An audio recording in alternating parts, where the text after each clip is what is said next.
KCRH 89.9, East Vegas best variety. It's your boy Big Reid. We do have a guest in the building today. Go ahead and introduce yourself, bruh. Yeah. Carlo Rashee. Hayward.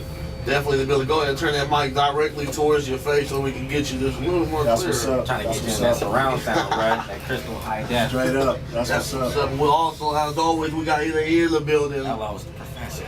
Man. Okay, so we got you in here today to talk about a couple of things, but I want to start off like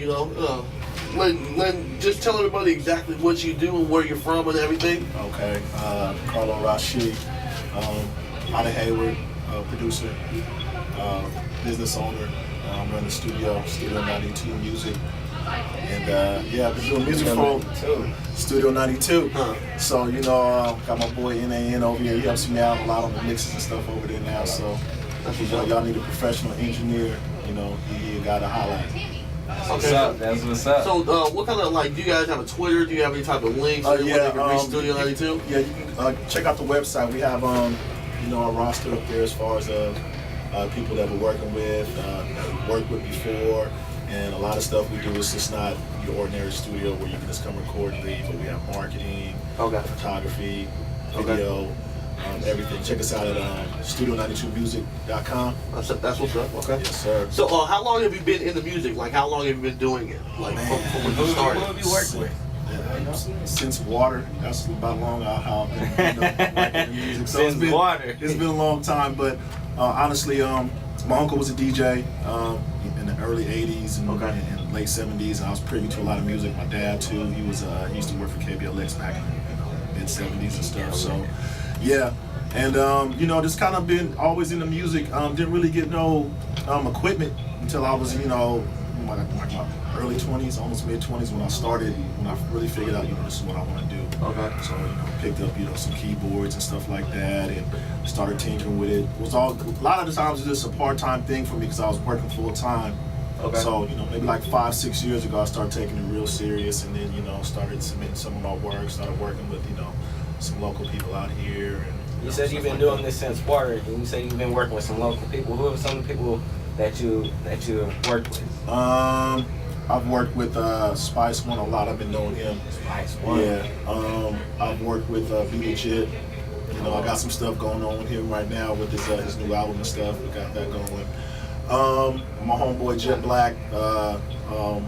Another guy by the name of Oman. Yeah, he just had his video shoot this weekend. Yeah. So they're my folks right there. You know what I'm saying? Shout out to my new true fam. Biggest to date placement, Young Buck. Off the Dishonorable Discharge mixtape. Sooner than later, it was a single that was actually dropped off there. So that was what's up. How'd you feel about that one? I think that's an accomplishment right there. Yeah, it's an accomplishment. A lot of people don't know that it's kind of look at it from face value like whatever. But it was really special to me because I was just like, okay, finally, it's not in vain. It's not like you just doing it. Like, is this really good? Do people really like it? When people say, yeah, it's hot, but you know what I'm saying? When something finally materializes out of the hard work you've been doing, it does feel good. I see. That's what's up.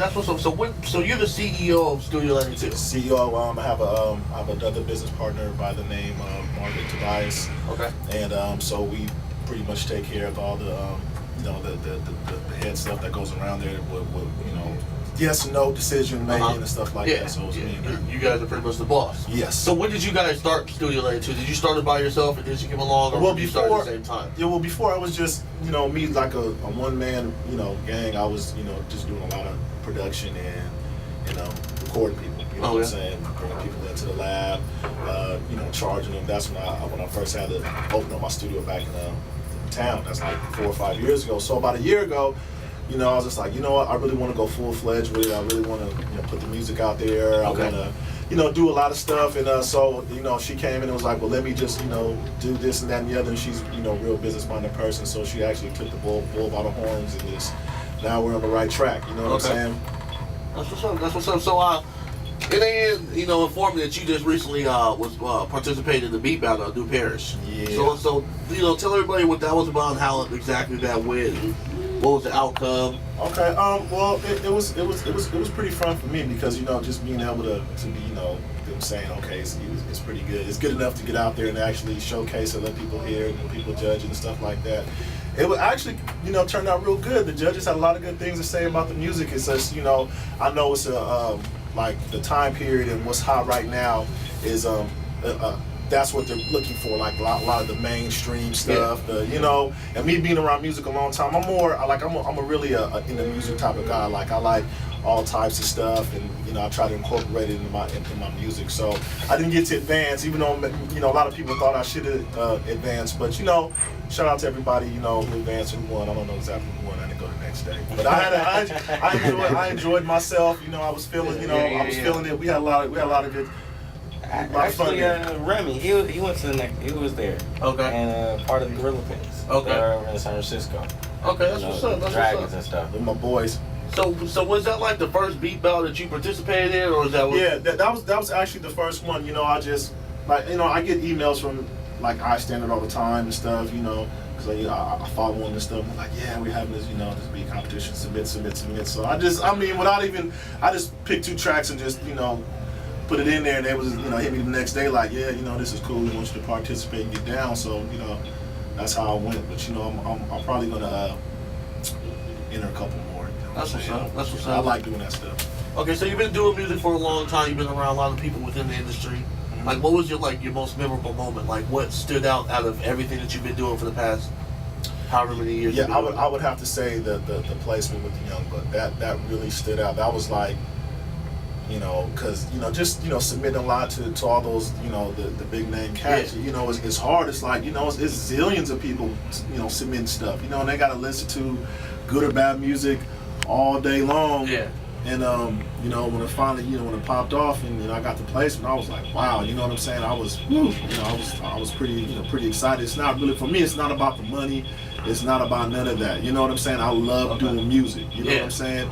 And be legit too. When he actually came to the lab and was listening to beats, like, man, I get down with these. This is the type of sound that I need on my next and upcoming project. Yeah, so that's pretty good for me. Plus, when I dropped my first project, Usual Suspects, back in 05, that was like the first thing me, my boy Mangy, my homeboy Dang, we all collectively put together. But that was actually a body work that I put out that was probably the first thing, like, yeah, it's out.